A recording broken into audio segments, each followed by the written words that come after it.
Olá, pessoal, boa noite. Vamos iniciar aqui mais uma live do nosso Circuito da Fraternidade. Enquanto o pessoal vai chegando, eu vou enviando alguns convites aqui. Vamos convidar para todo mundo, né?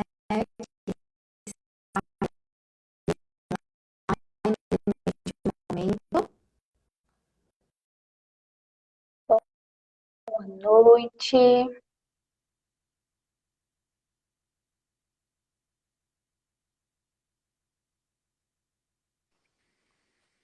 Boa noite para quem está chegando. Olá, boa Olá! Tudo bem, Gael? noite. Caiu aqui, já começou os problemas técnicos. Natural, da última vez foi pior comigo. Olá, boa noite. É Samara que pronuncia, né? Tudo bem, doutora Samara? Tudo bom. Olá, boa noite. Seja muito bem-vinda. Obrigada. Agora só falta o nosso amigo perfumadinho, só um instantinho, enquanto eu envio o convite para ele.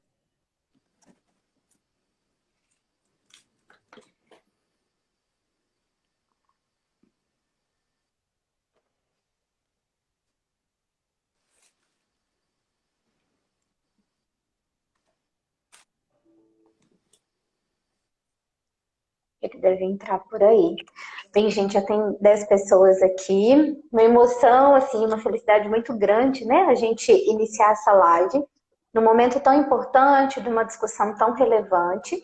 Vou começar me apresentando. Eu sou Jéssica, faço parte aqui, né, da comunidade da Fraternidade, que é um grupo de empreendedores, né, que busca a partir do seu reforço, né, da sua atuação, nos apoiar, no conceder mais um espaço e também um treinamento, né, para que a gente possa desenvolver aí os nossos projetos.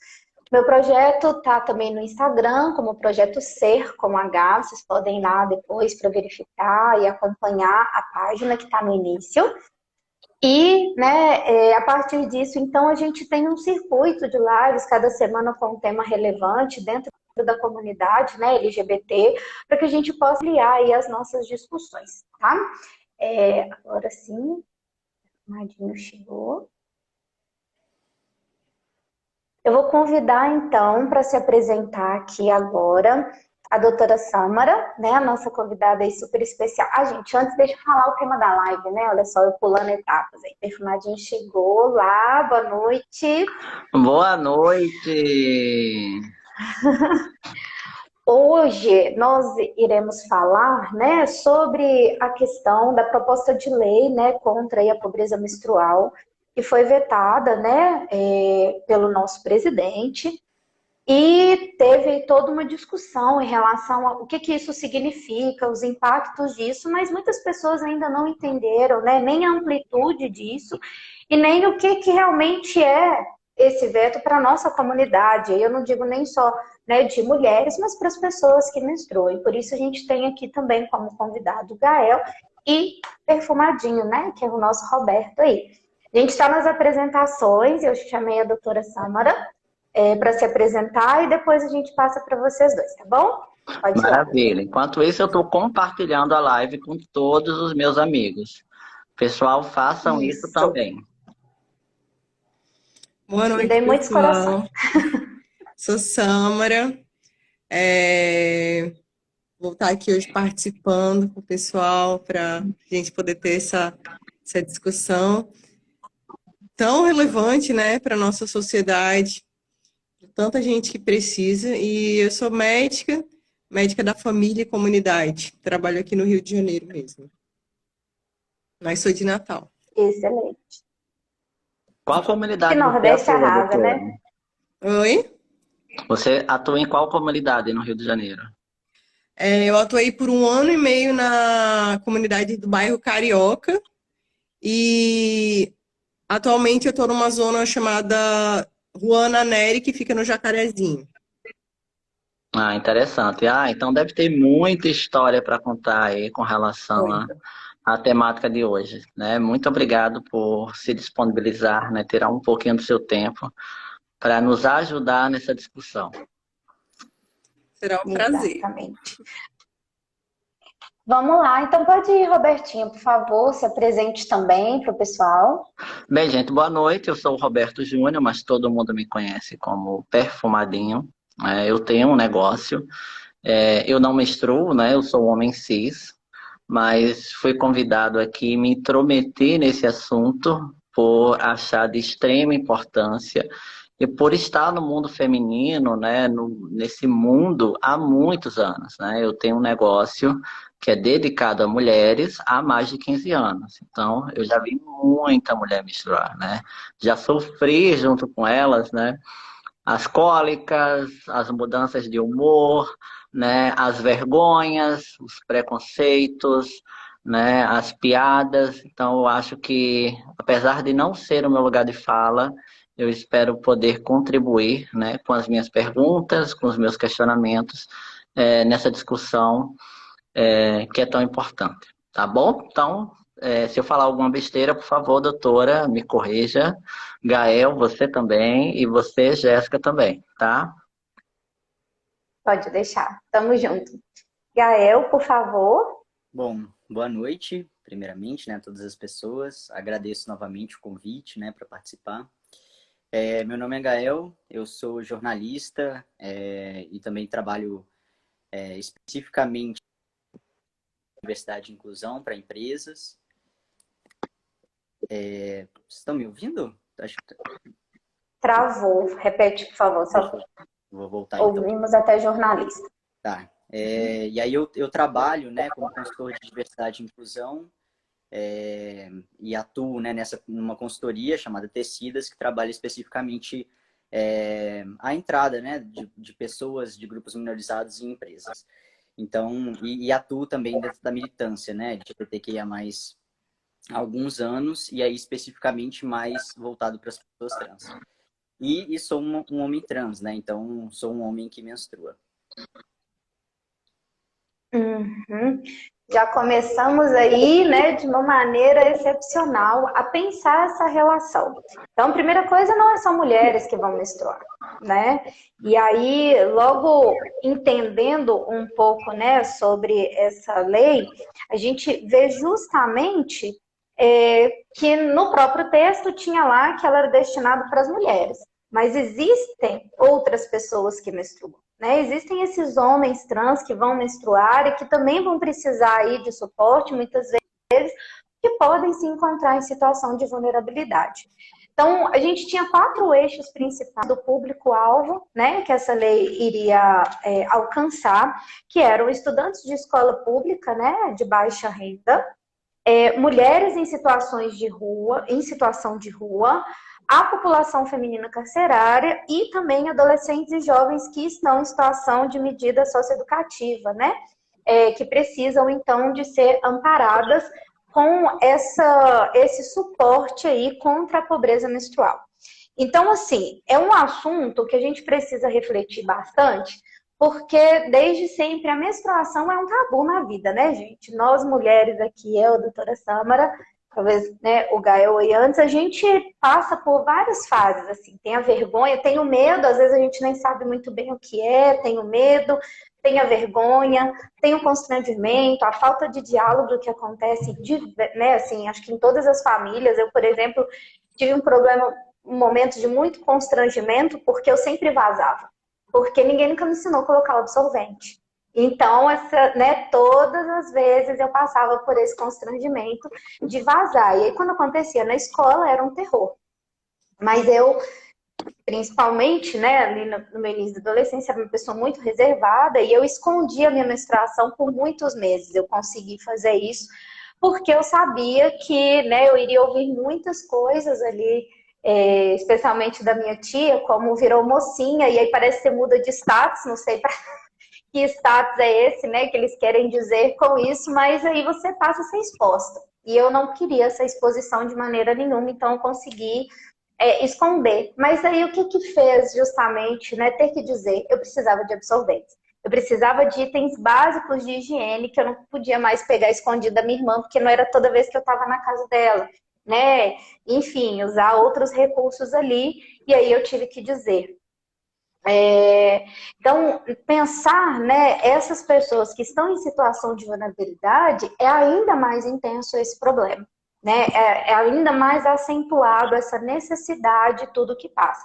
E nós temos vários impactos aí que são discutidos, e para isso, né, eu gostaria primeiro, então, de ouvir da doutora Sâmara sobre esse cenário, assim, né? Como que ela vivencia essa pobreza menstrual, né? Se existe realmente isso, porque tem gente fazendo, é possível que a pessoa não tenha, né, R$ 15 para ir ali comprar os absorventes para ela usar no mês, né? Foi muita coisa, muito comentário que a gente ouviu, que não é possível que a pessoa não tenha, que ela não vai ter recurso, e como que isso vai afetar essa saúde, assim, feminina nesse primeiro instante. Então, a gente gostaria de ouvir inicialmente isso, doutora. Vamos lá, vou falar então um pouquinho da minha experiência com relação à vulnerabilidade da população das comunidades aqui no Rio de Janeiro, mas também vivi a experiência do meu internato médico lá em Currais Novos, no Seridó do Rio Grande do Norte. E, sem dúvida, não tem dinheiro para comprar absorvente? Claro que não tem dinheiro para comprar absorvente. Às vezes não tem dinheiro nem para comprar comida, gente. Isso não entra em questão. Algo que a gente vê muito comumente é meninas que usam o absorvente de pano e que não vão para a aula no período da menstruação porque não tem o absorvente, tem medo de que vaze, entendeu? Por esses mesmos motivos. E eu fiquei pensando, quando eu vi esses comentários em relação à pobreza menstrual, fiquei pensando, muitas vezes, eu tive 1 ano e meio na comunidade do bairro Carioca, trabalhando, chegavam as crianças com ferimentos, infectados, impetigo, que é muito comum em criança, e eu falava para os pais, orientavam, eu falava, o principal cuidado é lavar com água e sabão. Você precisa lavar com água e sabão. Ah, mas não tem uma pomada para me dar? Essa é a frase típica. Eu não tenho uma pomada, não tenho remédio, tem que lavar com água e sabão, tem que limpar, tem que dar banho, esfregar. Ah, doutora, é que eu não tenho dinheiro para comprar o sabão, tô sem sabão lá em casa. Entendeu? E eles queriam a pomada porque eles achavam que a pomada poderia ocupar o lugar do sabão. E às vezes nem achavam, às vezes é porque não tinha outra opção mesmo. Então, assim, quem realmente fala esse tipo de coisa é porque não conhece. Não conhece. Como houve o tempo da crítica do... Enfim, outro tema, né? Mas do Bolsa Família lá no Nordeste, que a gente houve uma comoção muito grande. Quem não sabe que quem pode se alimentar com esse dinheiro, que só pode se alimentar porque tem esse dinheiro, é porque não conhece, nunca foi, não conhece as pessoas que moram lá. E é isso que acontece. Às vezes a gente fica tão alienado com a nossa realidade que acaba transportando outras pessoas que têm uma vivência totalmente diferente da gente no nosso mundo. Só que elas não pertencem a esse lugar. Uhum. Não, muito interessante Exatamente. isso, doutora, porque eu tive a oportunidade, enquanto eu estava na faculdade, de conhecer profundamente o programa Bolsa Família, né? Eu sou natural de Açu, do Rio Grande do Norte, minha mãe está tá até aqui na live. Oi, mãe! Saudades, manda coração aí pro seu filho. E eu entrevistei muitas mães de famílias, né, que recebiam esse benefício e falavam chorando. Olha, eu só consigo comprar o caderno e o lápis para os meus filhos estudarem por causa do Bolsa Família, né? Além do dinheiro para comida, ela ainda conseguia comprar material escolar e roupa, né? Então, imagina, é uma miséria o valor do benefício, né? Quando a gente vai comparar aí a média de todas as famílias atendidas, e elas ainda conseguiam fazer esse dinheiro multiplicar, né? Para que elas pudessem dar o mínimo, né, de educação e higiene para os seus filhos. E eu gostaria de contar a experiência da minha irmã, né? Ela me mandou o depoimento de como foi a sua primeira vez, né? Eu tenho uma irmã lésbica, e ela me contou como foi a sua primeira menstruação. Eu vou dividir aqui com vocês e com todo mundo que está assistindo, para vocês sentirem a diferença de gerações, né, e de situação financeira, né? Eu venho da família pobre, a gente nunca foi classe média, a gente sempre teve que trabalhar muito, sempre foi muito difícil ter as coisas em casa, mas a gente nunca ficou em situação de vulnerabilidade, né? A gente conseguia, sim, de fato, ter o mínimo de condições de sobreviver. Minha irmã tinha 13 anos, hoje ela tem 32, então imaginem aí, há uns bons anos atrás, né, era uma outra realidade que o país vivia, e a gente estava numa confraternização em casa, né, estava tendo uma festa, e ela começou a sentir dor abdominal, né, com 13 anos a menina sentiu dor abdominal, ela achava que era do frutos do mar que ela estava comendo, né, na confraternização. A gente sempre gostou muito de camarão, de frutos do mar, e aí ela foi ao banheiro, né, fez xixi, evacuou, e quando ela percebeu, ela começou a sangrar. Então, na hora, né, ela já tinha visto em TV, já tinha, presenciado na escola, ela já tinha outras amigas que já tinham menstruado, ela entendeu o que tinha acontecido, né, que não era uma dor de barriga, né, era algo diferente que estava acontecendo ali. E aí ela chamou minha mãe, né, e falou, olha, mãe, eu acabei de menstruar. Só que não tinha absorvente em casa, porque minha mãe, ela fez histerectomia há alguns anos. Então, minha mãe não menstruava mais. Então, não existia. Era um item que não se tinha na casa, né? Aí nós tivemos que ir numa farmácia, comprar o absorvente, voltar. E ela demorou 3 meses para aprender a usar o absorvente, né? Então, vocês imaginam, era uma família que tinha uma estrutura, tinha uma mãe, né? Ela já sabia que aquilo ia acontecer em algum momento, mas ainda assim para ela foi difícil essa adaptação. Sem falar nas cólicas, né? Porque minha irmã é do tipo de pessoa que, além de ter a menstruação irregular, ela sofre muito nesse período, né? Ela chega a ficar de cama, né? E aí, no relato dela, ela falou da atual chefe, né? Que antigamente, a chefe dela já é uma professora aposentada, então imagine aí mais uns 30 anos para trás. Ela usava um paninho, né? Que esse paninho era lavado, porque não existia absorvente, né? E era um processo muito complicado para essas mulheres, porque elas não podiam sair de casa, porque vazava muito fácil, né? Sujava muito fácil. Então, ali, todos os meses, de 2 a 3 dias por mês, elas tinham que faltar ao trabalho, faltar à escola, porque elas não conseguiam sair de casa, né? Seja pelas cólicas ou seja pelo risco do vazamento, né? Então, imaginem um adolescente que passa por isso, que não tem acesso ao absorvente, faltar 2 vezes por mês na escola. Faltar no dia da prova. Será que ela vai conseguir ter a mesma chance do que o resto da turma? Faltar ao trabalho. Será que o chefe vai entender que ela precisa faltar porque ela não tem condições de andar? Né? Porque a gente fala, menstruação não é doença. E de fato não é doença, né? É um processo biológico das pessoas que têm um sistema reprodutor, né? Que tem útero, que tem ovário e tudo mais. Mas como entender essa situação fisiológica no mundo atual, né? Será que a gente está preparado para permitir que essas mulheres possam de fato ter essa pausa, né? E ter essa igualdade de oportunidade? De ter esse momento de oportunidade e de ter as garantias de que vão ter as mesmas, como é que eu posso falar? Chances de, por exemplo, fazer a prova, de não ter o desconto no salário, né? Eu queria ouvir você, Gael. O que é que você acha da situação? Você chegou a passar por isso em algum momento? Bom, a primeira vez que eu menstruei, foi bem cedo, assim, eu tinha por volta de 10, 11 anos. E acho que, como na maioria das famílias, né, foi pouco falado, assim, houve pouca informação, né? Acho que não teve nenhuma conversa específica sobre isso. E eu acho que isso acontece, infelizmente, na maioria das famílias e ainda é assim na nossa sociedade, né? Esse tabu, né, que a Jéssica falou, todos esses estigmas, né, que estão nesse, né, na palavra menstruação.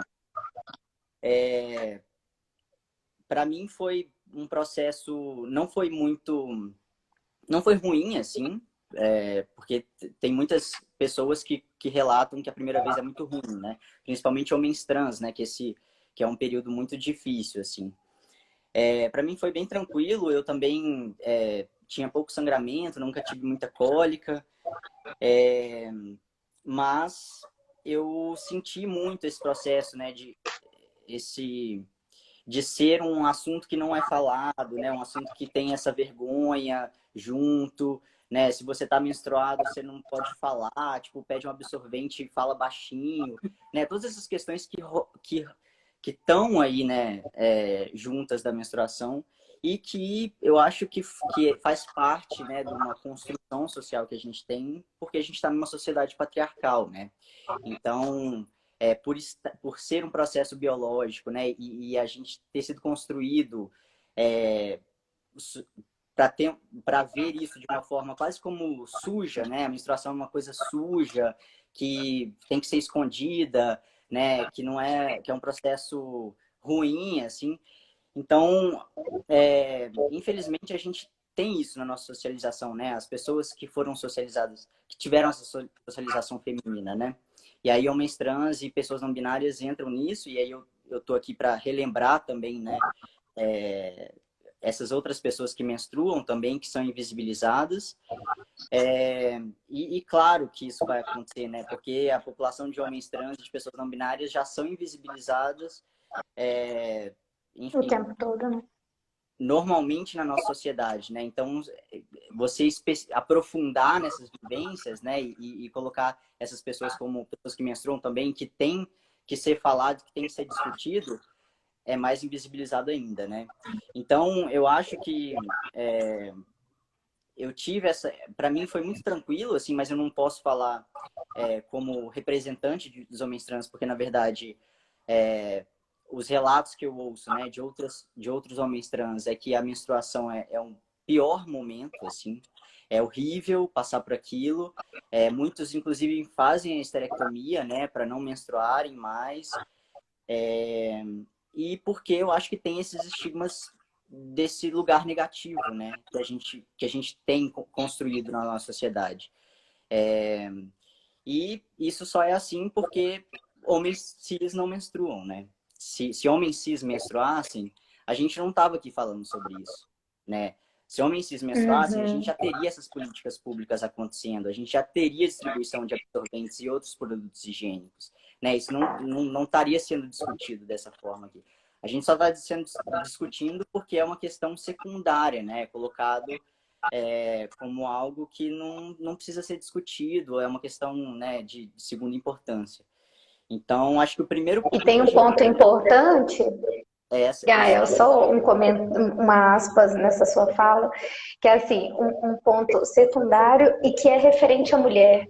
Então, tudo que é referente ao feminino, à mulher, você tem que ter uma justificativa para fazer.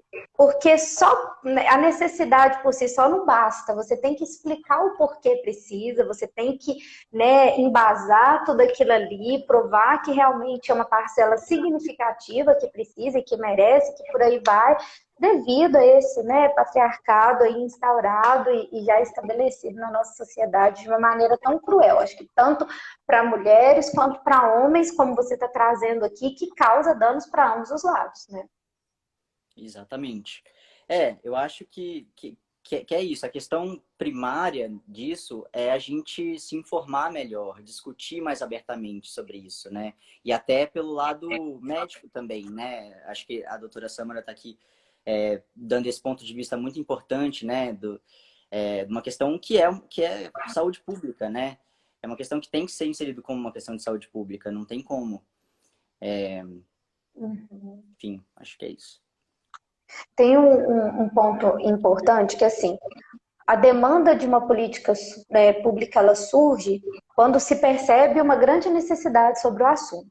Então, se surge essa pauta, é porque existe muita necessidade. Não é uma coisa que alguém tirou da cabeça. Vamos distribuir absorvente, né, e materiais de higiene básica para as pessoas que menstruam. Não é assim. Né? A gente tem muitos dados significativos de várias instituições, governamentais ou não, que estão sendo levantados há muito tempo para comprovar essa necessidade, inclusive de países que já têm essa lei aprovada e já fornecem esses materiais. Hoje a gente tem um dado, por exemplo, né, estudando, de 25% de mulheres e jovens que não têm acesso ao absorvente, que é o material básico, um recurso básico, que ainda é tido como um recurso de beleza, sei lá, né? E não de necessidade, assim. É muito relevante a gente pensar isso, porque quando a gente entende a utilidade da coisa, é que você dá significado para ela. Enquanto você tem como um artigo ali de luxo, não é necessário, mas quando é uma coisa básica para a sua sobrevivência, isso muda, né? E aí, tudo foi embasado, né? Quando foi colocado esse projeto de lei. Inclusive, de onde sairia esse recurso para, né, ter a possibilidade de compra e distribuição disso também. Mas qual que é os dois principais aspectos, assim, que foi levantado como a necessidade de ter a lei? Primeiro, né, a ausência escolar, como a própria doutora Samara colocou logo no início dela, que é um período complicado, e não só porque essa menina pode vazar ou não, mas de não ter acesso a um banheiro que é limpo, que tem um papel higiênico que ela possa usar, que tenha porta que ela possa fechar, porque já fui em vários banheiros de escola, né, porque eu sou pedagoga, que não tinha nem porta no banheiro, e aí tem aquela ideia assim, é tudo menina, então não tem problema, mas é constrangedor, você não sabe da relação que essa pessoa tem com aquele corpo, enfim, várias outras coisas de abuso que podem acontecer. E tem também a questão da própria saúde da mulher, né, a gente tem vários relatos de várias coisas, né, que as mulheres precisam fazer para passar por esse momento que vai sim trazer um dano muito sério à saúde. E aí, doutora Samara, como que você, enquanto médica, né, percebe esses impactos assim? Pode ser algo grave, mas é sempre, né, ou não, é uma coisa mais superficial, para que as pessoas entendam a gravidade disso, né, de não se ter acesso a itens tão básicos de higiene nesse período menstrual. É uma pauta muito ampla, porque são inúmeras coisas, como você mesmo acabou de mencionar agora anteriormente. Desde a relação da pessoa com o seu corpo, a relação com o próximo, o ensinamento que ela teve ou não antes de iniciar esse processo que faz parte da puberdade, e também as medidas de higiene, as questões de higiene que ela foi ensinada. Eu acho muito complicado, iniciando de um ponto. Por exemplo, vamos supor que a pessoa tenha acesso, uma pessoa que tenha útero e menstrua tem acesso ao absorvente descartável, né? Usa, não sabe o tempo que deve usar, pode ficar muitas horas, até mesmo com o OB, ou até mesmo com o que não seja descartável, de pano mesmo, que até hoje vocês acham que... não digo vocês, o pessoal acha que não existe mais gente. Existe muito, as pessoas usam sim, porque você acha que ela vai tirar dinheiro de onde se não tem dinheiro para comprar sabão, para comprar um absorvente? Não vai, entendeu? Não tem uso de pano. Então, já começa aí da higiene básica, das infecções que podem estar ocasionalmente sendo causadas devido à falta de um objeto tão necessário para a saúde básica. Não tem nada de luxo nisso, isso é necessidade básica. Segunda coisa, quando você pega um grupo de mulheres ou de pessoas com útero que não tem as instruções, elas ficam muito constrangidas. Não querem nem sair de casa mesmo. Porque isso é um tabu. Imagina se vazar, não sabe nem como reagir, às vezes nem o próprio pai sabe, ou irmão, ou qualquer outra figura masculina que esteja na casa, ou às vezes até mesmo a figura feminina que tem na casa reprime aquela situação. Então, assim, falta bastante educação. Então, a gente tem que partir do ponto higiene e educação para poder minimamente chegar ao ponto dinheiro, que é uma questão que não deveria nem ser debatida. E aí eu gostaria de abrir um parênteses também com relação à cólica menstrual, como o Perfumadinho estava falando, que a sua irmã, né, que não podia ir trabalhar, não tinha condições de saúde física de comparecer ao trabalho ou às suas demais obrigações. Primeiro, o que eu vejo muito no consultório são pessoas normalizando essa cólica menstrual. A cólica menstrual existe, Mas espera aí, se ela está te impossibilitando de realizar alguma atividade, você tem que consultar, você tem que entender por que isso está acontecendo, se isso tem uma base fisiológica, se tem alguma coisa acontecendo de errado que possa justificar. E se realmente for só alguém que realmente tem períodos de cólica mais intensos, existem tratamentos também para isso. Então, isso é uma coisa que eu vejo muito no dia a dia. Paciente que chega com muita cólica fala, normal, todo mês é assim, eu todo mês preciso vir aqui fazer um soro. Eu não.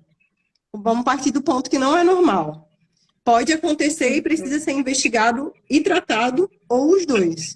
Mas a gente não tem que normalizar essa situação de dizer assim, a pessoa que menstrua, ela ocasionalmente terá que perder mesmo dias de trabalho ou acadêmicos, ou outros dias de compromisso, devido a uma questão fisiológica.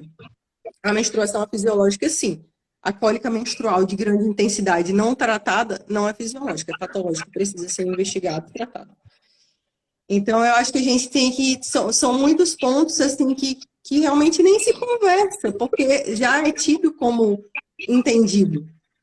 Só que não tem nada conversado para poder ser entendido, educado. Tá? Então, são muitos os pontos que a gente poderia estar abordando aí. Eu tenho uma amiga que fala, nada é óbvio, né? E tem pessoas que acham que é óbvio, né? Muitas das coisas. E isso é um ponto que a gente sempre tem que refletir, porque nem sempre vai estar claro para todo mundo. Às vezes nem para a gente tá, né? Pode falar, perfumadinho. É interessante, porque é um mundo muito estranho para mim. Né? Para mim, quando eu falo para mim e para a maioria dos homens, né? A gente aprende sobre o sistema reprodutor feminino e masculino, né? Na aula de ciências, lá na 5ª série. E é uma aula super estranha, né? Porque a gente não entra em detalhes, né? Isso não se é debatido. O homem não aprende o que é menstruação, né? Porque o modelo de ensino não dá um destaque para essa área. E nem higiene básica, a gente não aprende muito sobre isso. Né? Se os nossos pais não tiverem um pouco mais de atenção, né, de nos ensinar e de mostrar como é que faz, a gente segue achando que está fazendo certo e muitas vezes não está fazendo certo. Né? Pra vocês terem uma ideia, eu li que uma pesquisa que em escolas públicas do Brasil, as mulheres negras têm 51% de chance de não encontrarem papel higiênico nos banheiros. As mulheres brancas não, elas têm uma chance maior de encontrar o papel higiênico no banheiro. E a gente, enquanto homem, né, enquanto cis, a gente nunca se preocupa com papel higiênico no banheiro, né? Muito pelo contrário, alguns maus estudantes pegavam o papel que existia e iam brincar com papel higiênico, né? E eles não tinham a noção da importância daquele item, né? Que é um dinheiro que é nosso, que a gente reverteu em impostos, né? Para as mulheres, por exemplo, né? Para as pessoas que precisam daquele momento, né, de higiene, que o homem não precisa. O homem balança para um lado, balança para o outro, bota dentro da cueca e para ele está limpo e obrigado. Né? Assim, falando de uma maneira grosseira. Então, isso não é uma pauta, não é uma demanda, né, do homem cis. Ele nunca se preocupou em entender, né, por que o banheiro precisa, por exemplo, de um absorvente disponível. Né? Porque, na minha percepção, não é nada demais, ao lado do papel higiênico, ter um dispenser de absorvente, ter um dispenser de álcool gel. Né? Hoje a gente sabe que tem álcool gel em tudo que é lugar. Né? Por quê? Porque a demanda, né, um vírus se instaurou no mundo e a gente viu que era necessário. E ninguém se discutiu se era ou não para colocar álcool gel nos banheiros de escolas públicas. Né? Isso foi automaticamente colocado, porque beneficiaria tanto os homens, quanto as mulheres, como a população LGBT, quanto os negros, quanto os índios, quanto todo mundo. Né?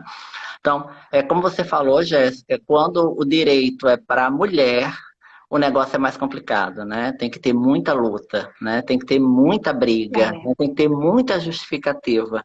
E quando a gente vive um momento de crise, a sociedade tenta destruir esse direito, né? Tenta dizer, não é mais importante, vamos priorizar outras coisas, como a gente chegou a ouvir na semana passada, aquela louca falar em priorizar vacina ao invés de absorvente, né? Que são coisas totalmente diferentes, né? Para justificar uma falta de política pública, uma falta de carinho com as pessoas que de fato precisam, que estão passando fome, né? Então, esse é o meu relato que eu queria passar aqui. E a gente tem que pensar realmente sobre isso. Eu, enquanto homem, tenho que pensar, será que eu preciso cuidar da minha escola? Será que eu preciso cuidar do meu ambiente público? Será que eu não estou sendo egoísta? Eu não estou vendo o lado de outras pessoas que precisam daqueles itens básicos que, a meu ver, né, eu não vou usar, eu não preciso, né? É muito complexo você buscar ver o todo, né? Isso é uma questão de empatia, né? Então, bacana. Deixa eu fazer Exatamente. só pegar um gancho aqui na fala do Perfumadinho, né? Que trouxe essa questão dos dados das mulheres negras, né? E eu acho que isso é muito importante a gente ressaltar, porque discutir pobreza menstrual é discutir também uma questão racial, né?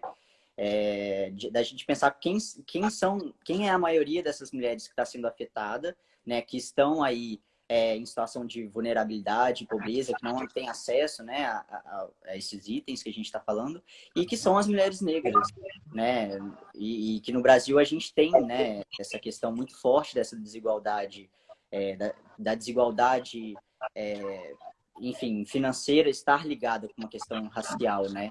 Então a gente tem mais uma questão aí que eu acho que dificulta ainda mais, né, a gente trazer esse assunto à tona e discutir, né, em lugares, que é isso, é uma questão principalmente para as mulheres negras, né, e que que na nossa sociedade são as pessoas mais vulneráveis, né, que estão mais nessa situação de vulnerabilidade, e que a gente tem que debater junto, né, essa questão racial junto com essa questão social, enfim.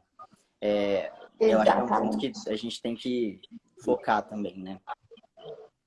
Inclusive, são a maioria no sistema penitenciário e no sistema socioeducativo. Porque eu também trabalhava com jovens, né, em situação de vulnerabilidade, ofertando aí o primeiro emprego, e é isso, assim. Aí só atende público em vulnerabilidade. A maior parte dos meus alunos todos eram pessoas negras. Então, infelizmente, esse é um cenário. Por isso que quando a gente vai atendendo a demandas, a gente vai, né, de uma certa forma, melhorando também outros aspectos que são relevantes naquilo ali. E aí, eu gostaria de chamar a atenção aqui de vocês e ouvi-los também, quando a doutora Samara colocou a questão da educação, que assim, é meu ponto fraco, né? Porque tudo perpassa pela educação. E aí, né, o Perfumadinho também colocou isso assim, de ensinar os meninos o que é utilizar esse espaço. E, inclusive, de respeitar o corpo das mulheres, né, das meninas, nessa fase tão difícil, enfim, que é esse início aí da fase quando você, né, menstrua, enfim. E aí, uma das justificativas para o veto é que não se tem, né, o dinheiro para ofertar e que isso iria contra o princípio do SUS, porque não se tem como ofertar para todo mundo, né, o absorvente. Mas aí, o SUS ele tem, né, como seu direcionamento aí para funcionamento, a doutora Samara vai poder falar melhor que eu, um dos seus princípios é a equidade. Então, assim, eu não estou falando em ofertar para todo mundo. Eu tô falando em ofertar para quem precisa. Quando você falou.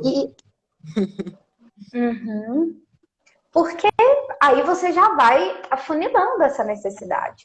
Né? Então, quem é que precisa desse público? Como é que eu vou atender essa demanda? Um outro aspecto que a gente pode pensar é que uma das coisas que a gente tem garantidas lá, né, na nossa Constituição é a dignidade à vida, ao respeito.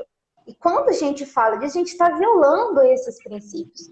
Né? A gente está aí ultrapassando o limite de uma pessoa que está passando por situações vexatórias, está sendo humilhada em muitas circunstâncias, por uma coisa que é tão natural. Uma curiosidade, assim, né? Vocês já ouviram que muitas mulheres tratam a menstruação pelo apelido de Chico, né? Pelo menos aqui, sempre falam, eu tô de Chico e tal. E aí eu lendo, né, sobre isso, o Chico, gente, vem literalmente de chiqueiro, né? Por remeter a essa falta de higiene, como se fosse falta de higiene e porcaria uma mulher menstruar. Então, assim, a gente está muito atrasado em discussões que já deveriam estar plenamente resolvidas, né? O que eu penso que a gente talvez deveria estar debatendo é a situação, por exemplo, da população trans, né, e dos não binários, porque aí sim é um patamar que agora, infelizmente, né, a sociedade está aprofundando e entendendo melhor. Então, como que a gente atende essa população? O que a gente pode fazer por eles? Porque as mulheres já deveriam estar sendo atendidas há muito tempo e estar sendo respeitadas ali, né, no seu direito de ser mulher. A gente está falando nada além disso. Então, é algo que eu fico refletindo muito sobre o quanto que a gente aceita dessas desculpas e a gente vai se fundamentando nisso, entender, né, um mínimo sobre política e sobre direitos, a gente então começa a compreender que é, de fato, uma falta de interesse em atender uma demanda pública. Né? Eu imagino que quem fez esse comentário minimamente não leu os princípios do SUS, né? Porque além da equidade, a gente tem a integralidade, que é atender um ser humano de forma integral, sem você somente tratar a doença. Ou seja, você tem que ver o ser humano como um ser integral, transcender a situação doença. Entendeu? Esse é o princípio da integralidade. E a equidade é tratar os desiguais de forma desigual. Por exemplo, aquele que precisa de um remédio muito mais caro, mas tem aquela necessidade e o SUS oferece, ele vai ser priorizado para aquele medicamento do que uma pessoa que está com a saúde no momento sem apresentação de doença e não precisa de remédios tão caros. Então, não é toda a população que dá um custo tão alto para o SUS o tempo todo. Esses custos são previstos e estão estabelecidos como leis e não devem ser discutidos porque é lei, não tem mais o que discutir, já foi estabelecido assim, foi aceito assim e está lá na legislação. Então, não vem com conversa de que não é princípio, não é lei, porque está tudo escrito, basta sentar e querer ler. Doutora, eu vou aproveitar e mandar essa live para o Palácio do Planalto, para ver se o pessoal de lá aprende a justificar melhor. Porque as justificativas foram deles para o veto, isso que é mais revoltante, assim, aqui deveria saber o negócio de cor. Tem que estudar o material, o dever de casa, o pessoal tem que fazer o dever de casa, que é pelo menos conhecer as regras a quais eles mesmos supostamente defendem, né, que é a população. Exato. Então, se não conhece as regras, não tem como defender. Eu tenho uma curiosidade que eu queria saber do Gael, como é o seu relacionamento com o SUS, né? E depois eu queria ouvir aí a doutora Sâmara falar qual é a sua experiência com a população LGBT. O SUS está preparado para receber a nossa comunidade? Como é que são essas experiências hoje? No começo da minha transição, né, há 5 anos atrás, no final de 2015, quando eu comecei a buscar, né, mais informações e fui buscar os primeiros médicos para me atenderem, eu tinha muito medo exatamente porque os relatos que eu ouvia de outras pessoas trans eram sempre muito negativos em relação ao SUS, né, de despreparo, de desinformação, de pessoas que passaram por situações transfóbicas, de muita demora, né? Então, a minha primeira relação com o SUS foi negativa em relação a isso, e eu fugi completamente, né? Então, eu tinha esse privilégio, né, de poder procurar médicos particulares, né, que atendiam o meu plano de saúde, e fiz toda a minha hormonização via particular, e sempre com essa ideia, né, de que ainda era muito despreparado e, enfim, né, não queria passar por situações transfóbicas. Mas, ano passado, né, que eu ainda estava em São Paulo, eu tive uma ressignificação dessa relação, né?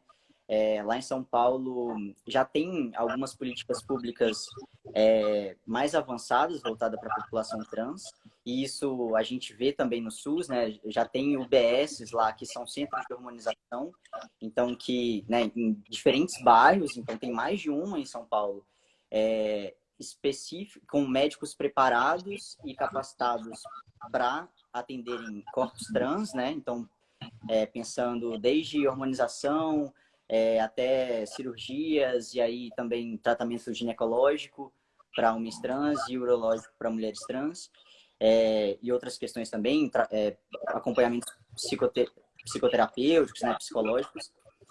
E aí lá eu consegui, né, eu fui e fiz esse tratamento, né, pelo SUS e a hormonização.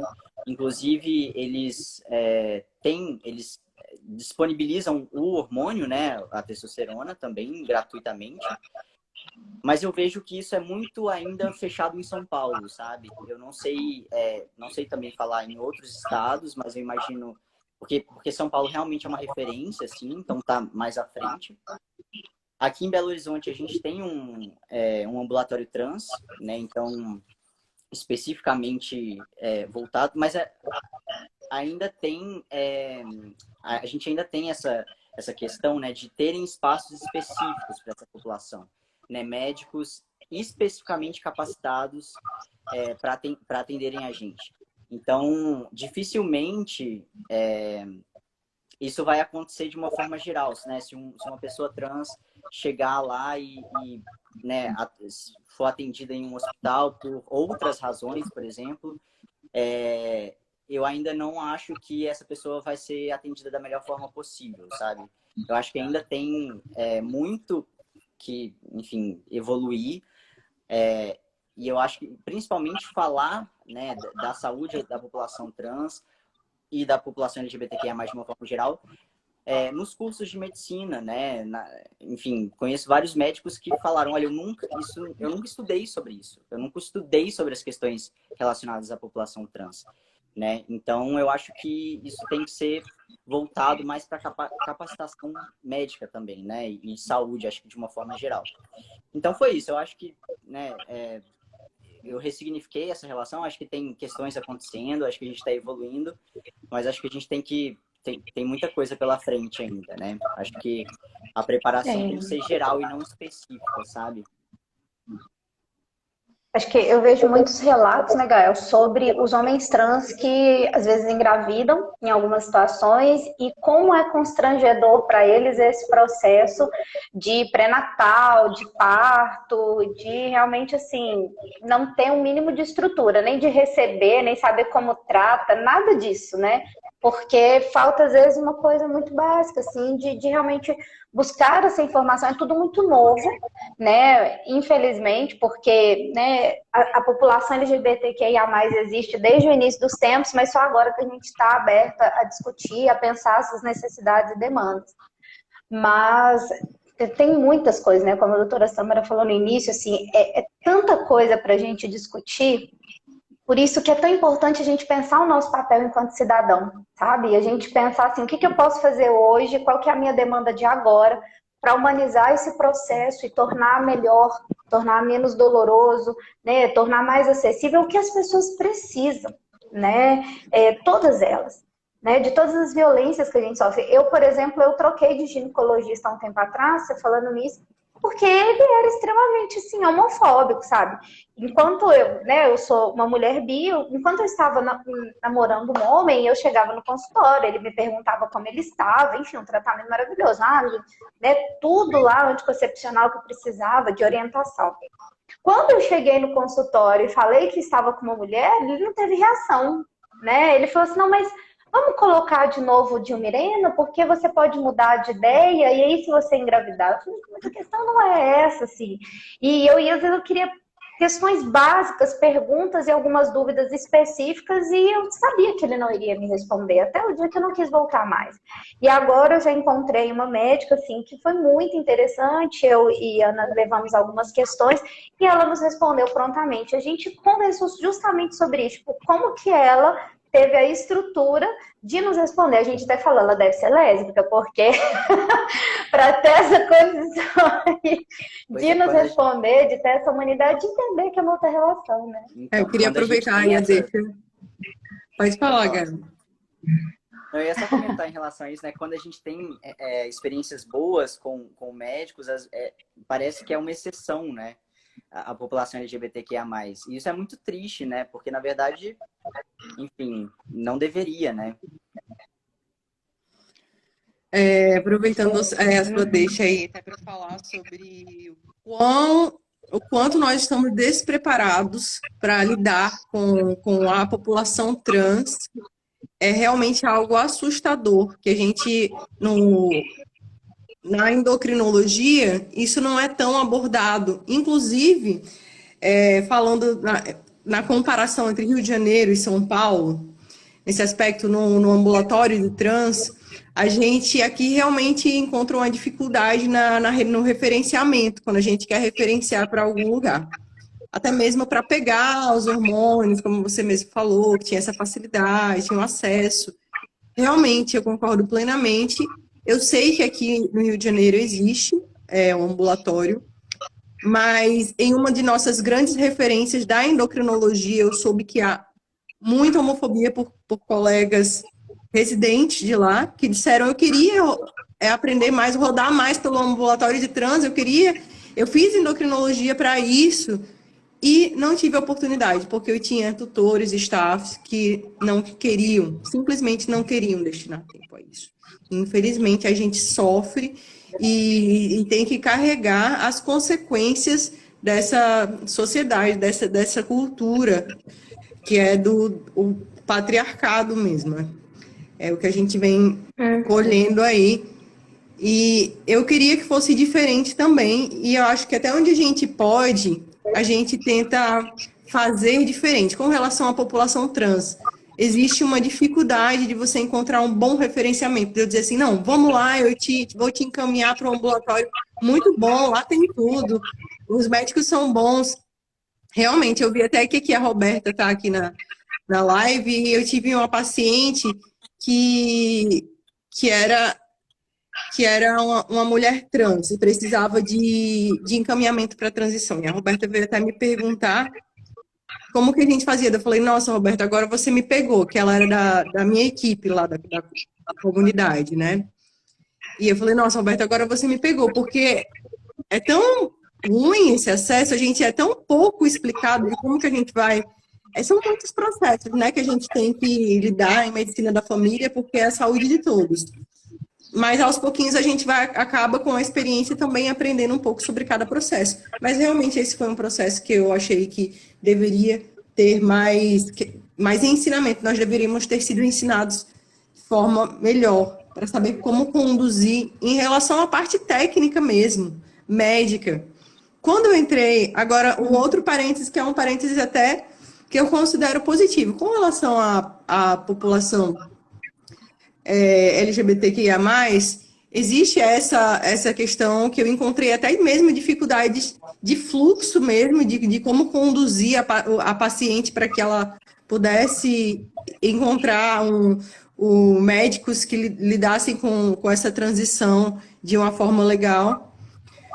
Mas em relação a minha entrada no SUS, eu tive, na prova, a gente teve um mês de aulas, né? Seria meio complicado explicar como é que foi. Mas para entrar no programa Mais Médicos, eu tive um mês de aulas e fazia parte dessas aulas o modo como você tratava a outra pessoa. Inclusive, aqui no Rio de Janeiro mesmo, eles fizeram vídeos falando como você tem que fazer, qual é o seu nome oficial, qual é o seu nome social. Você tem que chamar o paciente, não existe, tem que chamar o paciente pelo nome social. Entendeu? Já tive paciente mulher trans e o nome da pessoa é o nome social e ponto final. Isso não é nada a se discutir. Não existe nada a se debater aí. Então, isso foi deixado bem claro para a gente nesse acolhimento que o SUS teve com a gente. Assim como parceiro, parceira, bi, qual outro tipo de parceiro? É homem, é mulher, é os dois? Isso também não tem que ser uma questão, isso no SUS é ensinado, que isso não deve ser uma questão, não em todos os profissionais do SUS, tá? Falo sobre a minha experiência na entrada do programa Mais Médicos, que eles realizam um acolhimento, ensinando como você tem que lidar com o paciente, justamente para não ficar nessa, entre aspas, saia justa, porque não deveria existir nenhuma saia justa, não deveria existir nenhum desconforto, é algo totalmente criado, né? Então, com relação a você ter esse acolhimento com o paciente, nós tivemos essa orientação, e isso foi ensinado. E isso é bem legal, é bem importante. E eu acredito que com meus pacientes, tanto bissexuais como lésbicas, homossexuais, não existe nenhum problema em relação a isso. Inclusive, até o modo como você pode estar usando, de repente, preservativo. Lá eu tenho preservativo feminino, que eu acho que não se encontra em quase nenhum lugar. Sempre incentivo as mulheres a provarem, a usarem. Eu acho que é por aí, é a gente entender que não há nada que a gente precisa debater para que esse conhecimento chegue, mas que é o que deveria sempre ter sido. Pô, muito bacana. Agora eu quero polemizar um pouquinho aqui, né? A gente está se encaminhando para o final da live. Pessoal, mandem corações, nós amamos corações. E antes da minha pergunta polêmica, eu vou dizer uma coisa. Eu amo a Jéssica, a mulher dela que se cuide, porque eu estou apaixonada por essa mulher. Graças à fraternidade, eu tive o prazer de conhecer essa pessoa maravilhosa e quero levá-la para o resto da minha vida. Tá? Não fiquem com ciúme, Gael, nem doutora Sâmara, mas eu precisava declarar o meu amor por essa mulher. A pergunta é o Beth, seguinte. eu sou emocionada, eu começo a chorar que você me deixa desestabilizada. Ah, gente, é porque nós fazemos parte de um grupo, né? Vocês não têm acesso às nossas conversas, nós fazemos encontros semanais e nós nos apoiamos enquanto empreendedores. Todo mundo que faz parte desse grupo tem um negócio, né? Desenvolve um projeto e a gente se ajuda. São pessoas de todo lugar do país, então tem gente do Rio Grande do Sul, tem gente de Santa Catarina, Manaus, né, o Amazonas. E aí a gente vai se ajudando mesmo à distância. Enfim, voltando aqui para a polêmica. A milícia digital,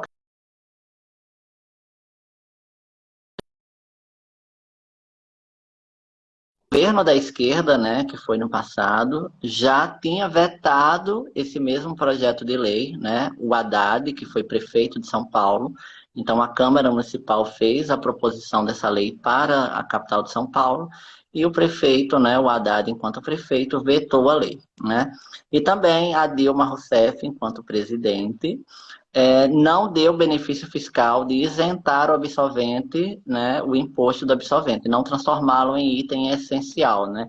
Ele ficou ainda como item de beleza, né, como a gente já discutiu no início da live.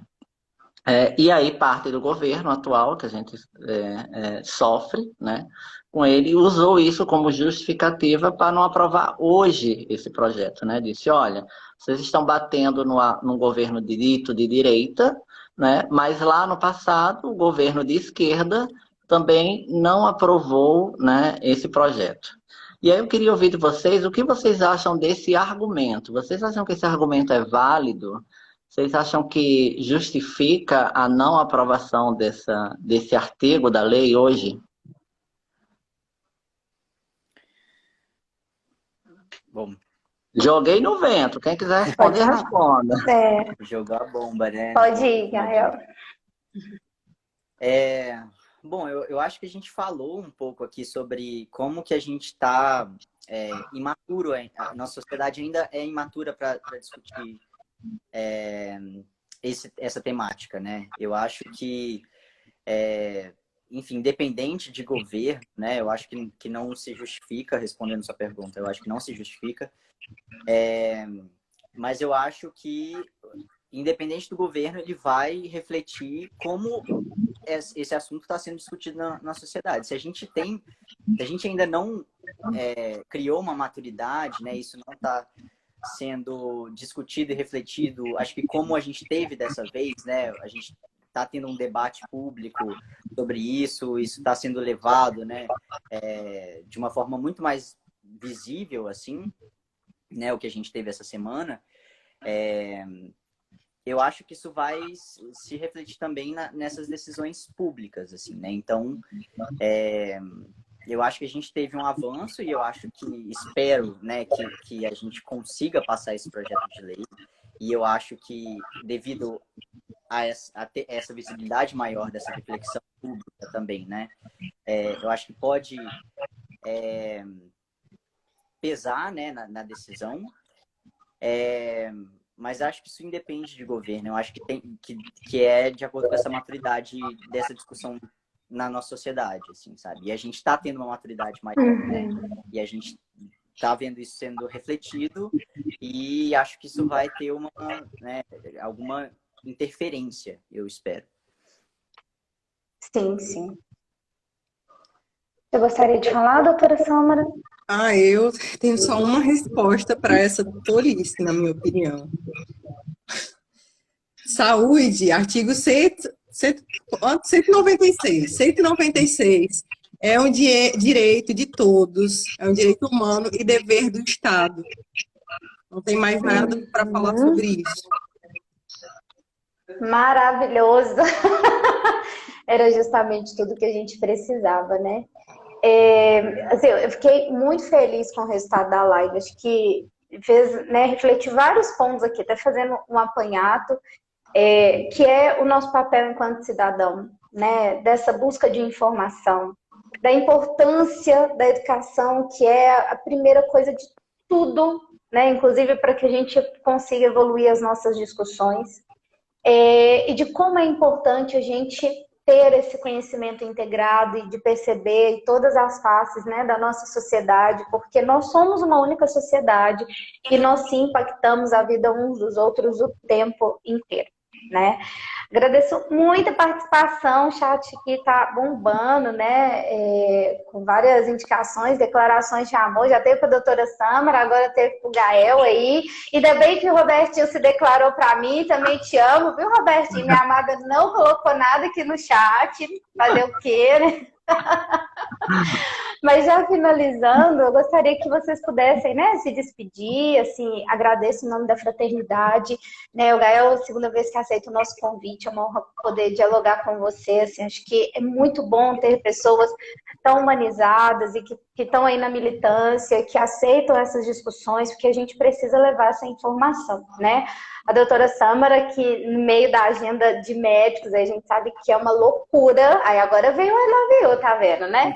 E aí é muito intensa essa rotina, e no momento que talvez você pudesse estar descansando, você está aqui conosco para trazer essa informação, então assim, muito, muito obrigado mesmo. E o Robertinho, que é o cara, gente, ele tá em tudo, ele tá para tudo, te admiro demais, muito obrigada mais uma vez, inclusive, uma coisa que eu admiro muito é a disposição de aprender, e você tá sempre nesse jogo aí o tempo todo, querendo aprender, querendo se informar e compartilhar isso com as pessoas. Então é isso, né, podemos aí seguir o perfil um do outro, Posso e uma da agradecer outra também. Quero agradecer Claro, vou deixar você, já que eu vocês, falo muito, pode ir. agradecer vocês por encabeçarem esse projeto e tomarem essa atitude que é essencial para a mudança dessa sociedade. Obrigada. Bom, deixa eu agradecer Gael? também. Agradecer de novo, né, o convite. Acho que é isso, é muito importante a gente trazer essas discussões que passam, às vezes, muito invisibilizadas, né, na nossa sociedade. E eu acho que é esse o caminho mesmo, né? Educação, informação, para a gente ter, enfim, pessoas mais humanas, mais conscientes, e a gente conseguir ter uma sociedade, né, mais saudável de uma forma geral para todas as pessoas. E isso, discutir, né, fazer esse tipo de evento é necessário. Então, agradeço e boa noite para todo mundo. Obrigada. Perfumadinho? Eu gostaria de deixar uma mensagem, né, e um alerta, né? Acreditem no poder do voto de vocês, né? Nós não podemos ser irresponsáveis, né? O nosso voto muda a nossa vida por pelo menos 4 anos, né? E às vezes até mais, né? Então, valorizem esse direito. Foi um direito muito difícil de ser conquistado, né? Não era todo mundo que votava, né? Até pouco tempo a população negra não votava, os escravos não votavam, né? As pessoas escravizadas. As mulheres não votavam. Então, deem valor a esse poder que nós temos, né? O voto, de fato, faz a diferença na sociedade, né? Nós devemos procurar pessoas que realmente nos representem, né? Que tenham as pautas que nós acreditamos. Porque a extrema-direita, a minoria, ela é extremamente organizada. Então, ela vai aproveitar a omissão daquele povo médio, né? Que se permite lampejos ditatoriais, se permite avanços contra os direitos, né, humanos. Então, precisamos nos organizar, precisamos ficar alertas para que a gente não caia novamente nesse golpe, né? Não caia Exato. nessa cilada, né? Vamos levar muitos anos para recuperar aquilo que a gente já tinha conquistado, né? E isso foi à custa de muitas vidas, né? Perdemos mais de 600 mil vidas. E essas 600 mil vidas foram as que foram registradas oficialmente. Fora aquelas que não foram registradas, que ninguém está falando. Fora aquelas que morreram por causas que estavam ligadas ao Covid e que não foram registradas como Covid. Então, olha aí o preço que a gente está pagando por uma irresponsabilidade de 3 anos atrás. Né? Eu quero deixar o meu posicionamento político muito claro, porque foi um voto ou foi um não voto que chegamos a esse ponto. Né? Então, dá tempo de recuperar? Dá. Mas vá falar com a família que perdeu um ente querido, para ver se ele consegue recuperar o erro. Né? Não tem mais como, né? Já aconteceu. Então, isso vai ficar para a história. Né? As próximas gerações, eu tenho certeza que irão aprender muito com esse momento histórico que o país viveu. Né? Gente, estou falando muito, mas eu acho que isso é preciso. Né? Então, por isso que toda oportunidade que eu tenho, né? Cada audiência que eu tiver, eu vou sempre puxar nesse ponto. É aí que a gente vai mudar a sociedade, né? Escolher pessoas que, de fato, se preocupem com a melhoria dessa sociedade, né? Tá bom? Então, gente, um beijo. Quem quiser seguir a gente, clica aí em Fora cima. Bolsonaro, né, gente? Isso aí. Ó, beijão. Adorei, doutora. Beijo. Obrigada. Prazer. Tchau, gente. Beijo, beijo. Obrigada a todo mundo. Tchau, tchau.